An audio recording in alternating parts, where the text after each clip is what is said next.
BP continues testing the containment cap. News 5 is doing some testing of our own. More than a week has passed since Alabama beaches have seen significant oil. And for the most part, the water looks okay. While it may be tempting to take a quick dip, you may think twice after seeing this report. It's a News 5 investigation testing the waters. We want to get a sample just over here where there are people actually in the water. Our News 5 investigation took us from Gulf Shores to Orange Beach, to Katrina Key, to the Dolphin Island Marina. We collected samples of water, sand, and when we saw kids digging... Do you mind if we get some water out of your sand hole here? We got a sample of that, too.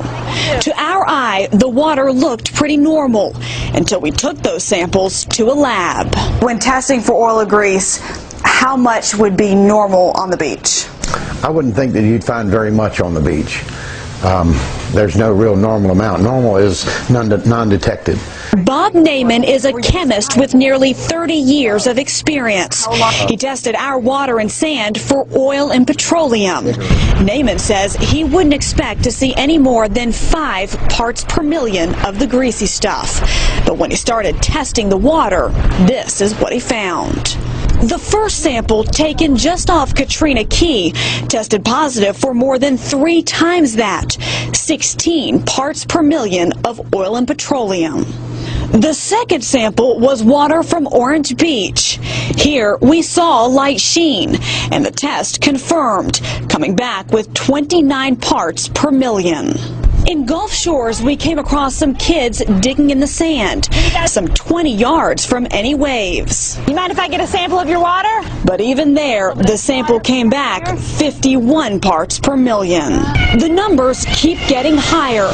Gulf Shores beach water, right where people were swimming, showed 66 parts per million. And the sand, where beachgoers are walking, has 211 parts per million. The sixth sample was a spot in Orange Beach where again we found kids playing, and we found our highest content of oil and petroleum, 221 parts per million. But the test didn't stop there.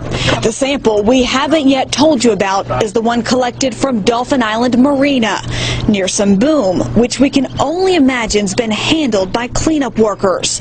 When Naiman added an organic solvent to separate the oil from the water, just like he did with all the other samples, this sample exploded right in his lab. I mean, like almost instantaneous. Actually, maybe 1 second.